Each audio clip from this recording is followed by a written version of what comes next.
Perkembangan bahasa Indonesia sebelum kemerdekaan.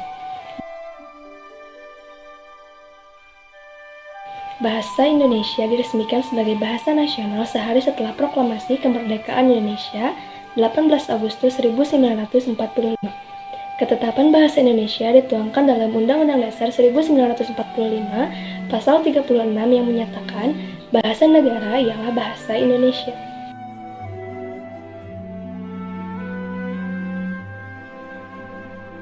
Yang pertama, awal mula.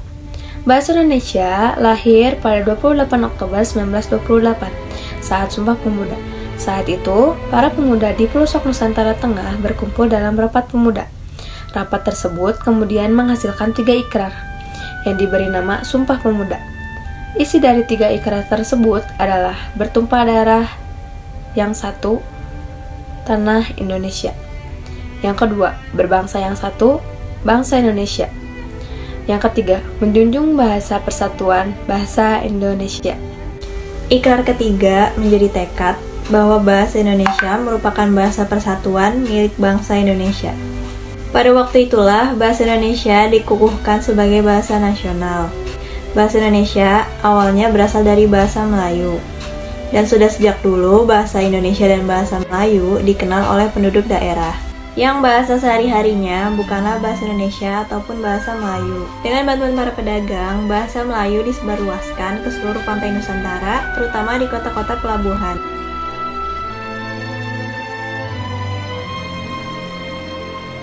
Dua, perkembangan. Bahasa Melayu mengalami perkembangan dan pertumbuhan yang pesat bersamaan dengan menyebarnya agama Islam. Hal ini mudah diterima oleh masyarakat dan dijadikan bahasa penghubung antar pulau, antar suku, dan antar pedagang. Seiring berjalannya waktu, bahasa Melayu dipakai di wilayah Nusantara.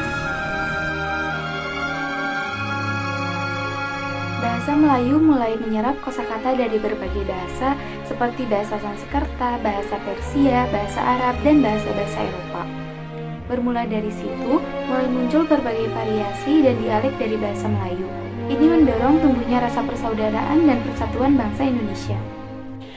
3 bulan menjelang Sumpah Pemuda, 15 Agustus 1926, Soekarno dalam pidatonya menyatakan bahwa perbedaan bahasa antara suku bangsa Indonesia tidak akan menghalangi persatuan. Justru makin luas bahasa Melayu itu tersebar, maka semakin cepat kemerdekaan Indonesia dapat terwujud. Sejarah perkembangan bahasa Indonesia sendiri dapat dibuktikan dengan adanya prasasti kedudukan Bukit 683 Masehi, Talangtuo 684 Masehi, Kota Kapur 686 Masehi, dan Karabarahi 686 Masehi.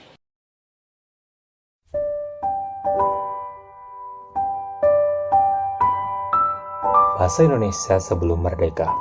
Sejak diikrarkan Sumpah Pemuda dalam Kongres Pemuda pada tanggal 28 Oktober 1928, bahasa Indonesia telah menjadi bahasa nasional.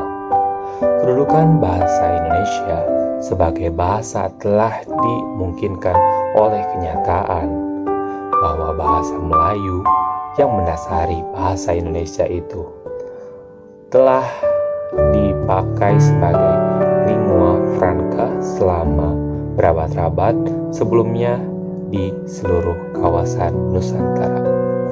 Selain itu, dengan ditetapkannya bahasa Indonesia sebagai bahasa negara yang dituangkan di dalam pasal 36 Undang-Undang Dasar 1945, ia telah menjadi bahasa resmi negara Indonesia. Bahasa Melayu sudah menjadi lingua franca di Indonesia, bahasa perhubungan, dan bahasa perdagangan. Sistem bahasa Melayu sederhana, mudah dipelajari karena tidak ada tingkatan bahasa dalam bahasa Melayu.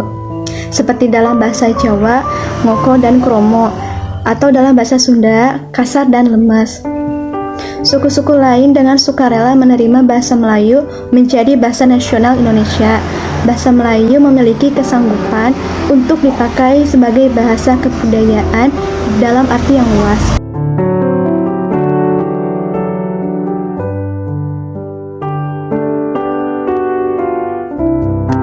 Pada awal abad ke-15, Kerajaan Malaka berkembang sangat pesat. Karena letak Pelabuhan Malaka yang sangat strategis dan menguntungkan, maka Pelabuhan Malaka menjadi pusat perdagangan dan pertemuan antara pedagang Tiongkok, Jawa, dan Gujarat. Di Malaka terjadi jual beli barang dagangan yang dibawa oleh pedagang Tiongkok, Persia, Gujarat, India, dan Arab. Perkembangan Malaka yang sangat cepat ini membawa dampak positif bagi perkembangan bahasa Melayu. Bahasa Melayu digunakan sebagai bahasa perdagangan dan dalam menyiarkan agama Islam di Indonesia.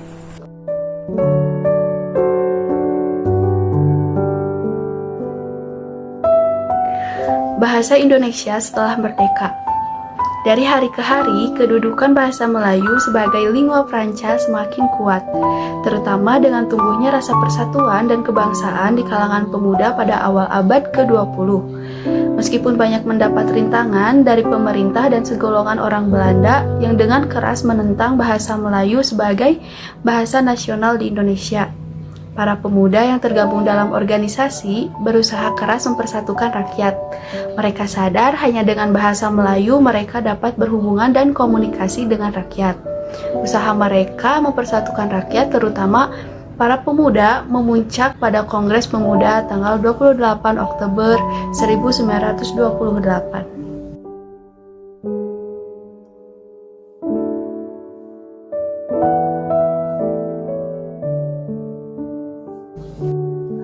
Pada kongres itu, para pemuda dari berbagai organisasi berikrar berbangsa satu bangsa Indonesia, berbahasa satu bahasa Indonesia, bertanah air satu tanah air Indonesia, dan menjunjung bahasa persatuan bahasa Indonesia. Pernyataan yang diikrarkan tanggal 28 Oktober 1928 merupakan hari pengangkatan atau penobatan bahasa Indonesia sebagai bahasa persatuan atau bahasa nasional. Untuk meningkatkan kemampuan bahasa Indonesia sebagai bahasa nasional, maka pada tahun 1938 diadakan Kongres Bahasa Indonesia I di Solo. Kongres ini diikuti oleh cendekiawan dan budayawan Indonesia yang menghasilkan keputusan bahwa buku-buku tata bahasa yang ada belum bagus dan sesuai dengan tatanan bahasa dan perkembangan bahasa Indonesia. Oleh karena itu, perlu disusun lagi tata bahasa yang baru yang sesuai dengan perkembangan bahasa Indonesia.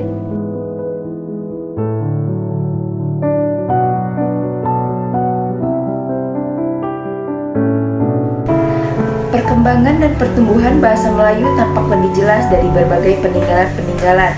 Misalnya yang pertama, tulisan yang terdapat pada batu nisan di Menye Tujuh Aceh pada tahun 1380.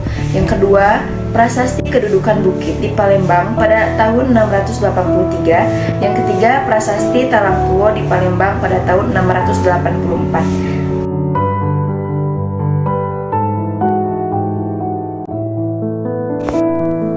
Pada saat itu, bahasa Melayu telah berfungsi sebagai yang pertama bahasa kebudayaan, yaitu bahasa dalam buku-buku yang berisi aturan hidup dan sastra.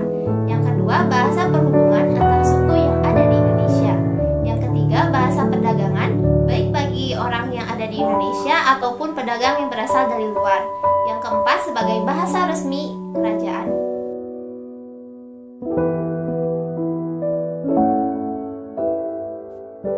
Beberapa hal yang bersejarah tentang bahasa Indonesia pada masa sebelum kemerdekaan antara lain, yang pertama ada pada zaman Kerajaan Sriwijaya, bahasa Melayu berfungsi sebagai bahasa kebudayaan, bahasa perhubungan, bahasa perdagangan, serta bahasa kerajaan.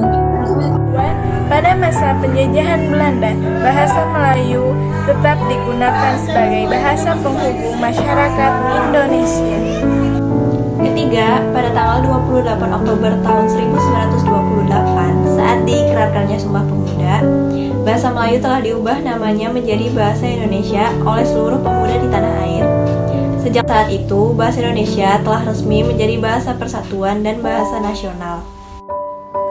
Pada masa penjajahan Jepang, pemerintah melarang penggunaan bahasa Belanda, sehingga bahasa Indonesia dapat dijadikan dan digunakan di bidang politik maupun di pemerintahan.